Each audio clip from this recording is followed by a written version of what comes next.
का दिन होगा, नफसा नफसी का आलम होगा, और सूरज मात्र 1 मील के फासले पर होगा। तकूनु शम्सु यौमल क़यामती का मिक़दार मील, सिर्फ 1 मील के फासले पर होगा। और इंसान पसीने में डूबा हुआ होगा अपने आमाल के बकद्र। जिसके जैसे आमाल दुनिया में रहे होंगे,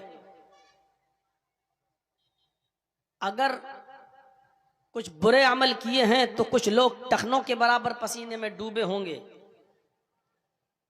और ज्यादा गुनाह किए हैं तो पिंडली के बराबर पसीने में डूबे होंगे, और उससे ज्यादा गुनाह किए हैं तो घुटनों के बराबर पसीने में डूबे होंगे, और मजीद गुनाह किए हैं तो कमर के बराबर पसीने में डूबे होंगे, और इससे ज्यादा गुनाह किए हैं तो हम कांधों के बराबर पसीनों में डूबे होंगे, और इससे भी ज्यादा गुनाह किए हैं तो बहुत से लोग पसीने के अंदर डुबकी लगा रहे होंगे और गोता लगा रहे होंगे।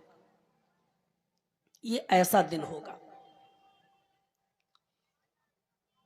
हजरत आयशा सिद्दीक़ा रज़ी अल्लाह ताला अन्हा ने पूछा था और कहा था एक बार अल्लाह के नबी सल्लल्लाहु अलैहि वसल्लम से कि अल्लाह के रसूल सल्लल्लाहु अलैहि वसल्लम, क्या क़यामत के दिन कोई रिश्तेदार अपने रिश्तेदार को याद रखेगा?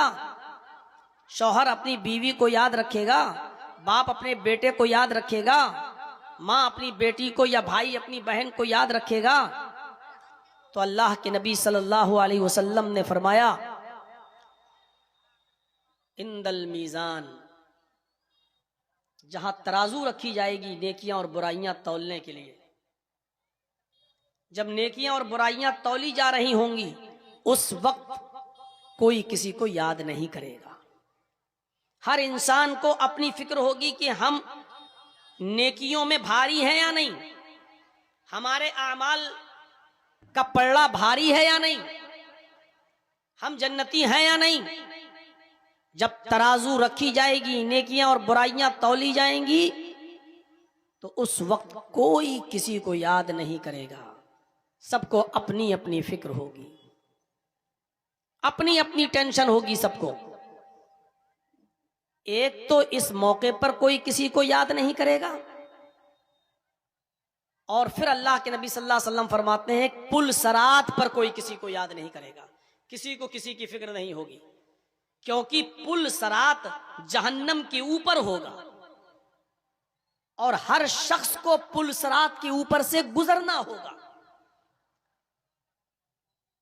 अगर दुनिया में अच्छे अमाल नहीं किए तो उसका हाथ छूट जाएगा और वो सीधे जहन्नम में गिर जाएगा, और जिसके अच्छे अमाल रहे होंगे वो पलक झपकते ही उस पुल सरात को पार कर जाएगा।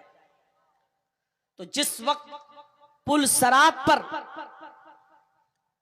इंसान को गुजारा जाएगा उस वक्त कोई किसी को याद नहीं करेगा। हर शख्स ये चाहेगा कि मैं आसानी के साथ पुल सरात से गुजर जाऊं।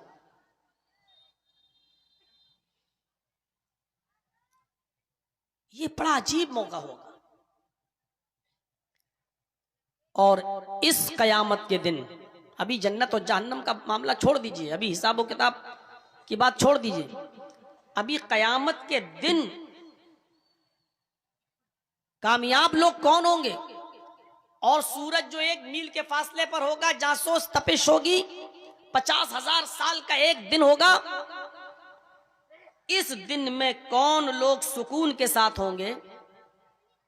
अल्लाह रब्बुल आलमीन के अर्श का साया होगा, उस साये में जो लोग होंगे बस वही लोग सुकून के साथ होंगे। उस दिन उन्हीं को आराम मिल पाएगा। सूरज की गर्मी से वही लोग महफूज रहेंगे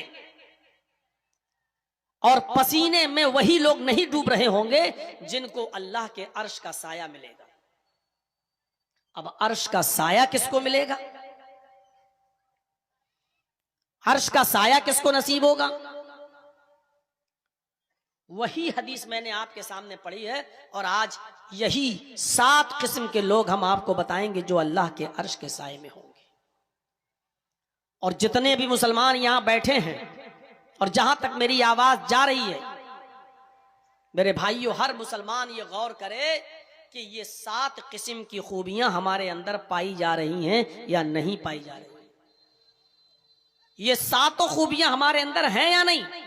अगर हैं तो काबिले मुबारकबाद हैं आप। और अगर ये 7 खूबियां हमारे और आपके अंदर नहीं पाई जा रही हैं तो हमें अल्लाह के अर्श का साया भी नहीं मिलेगा। जहन्नम में जो दुर्गत होगी वो अलग। ये 50,000 साल का दिन भी हमारे ऊपर एक पहाड़ बन के गुजरेगा और हमारे लिए मुसीबत होगा। इसलिए ये 7 खूबियां अपने अंदर पैदा करने की कोशिश कीजिए। वो 7 खूबियां क्या हैं? वो 7 किस्म के लोग कौन हैं? आइए। सबअतुन युज़िल्लुहुमुल्लाहु फी ज़िल्लिही यौमा ला ज़िल्ला इल्ला ज़िल्लुहु अल इमामुल आदिल।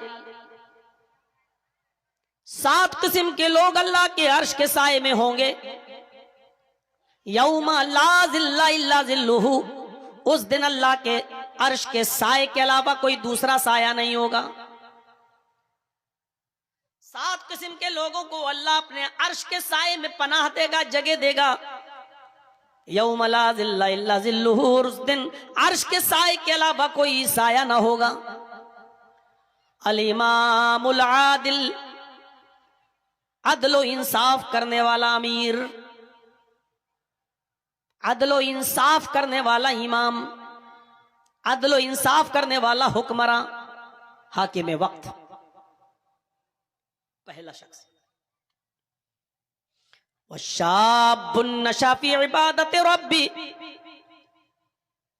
दूसरा वो नौजवान जो अपने रब की इबादत में लगा हुआ है। वो नौजवान जिस का मिजाज सिर्फ अपने रब की इबादत करने क्या है, बस वो अपने रब की इबादत में लगा हुआ है। तीसरा, वरजुलुन क़ल्बुहु मुअल्लकुन फिल मसाजिद, वो आदमी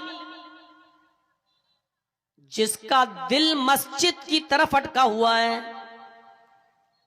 अभी जोहर पढ़ के आया, घर पे काम कर रहा है, उसका दिमाग लगा है असर का वक्त कब होगा।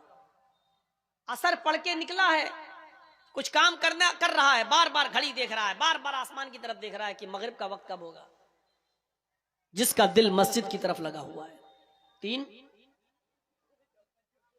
वरजुलानी तहाब्बा फिल्लाह इज्तमा अलैहि व तफर्रका अलैहि, और वो 2 लोग जो आपस में किसी से मोहब्बत करते हैं तो अल्लाह के लिए, और किसी से नफरत करते हैं तो भी अल्लाह के लिए, अपना जाती मफाद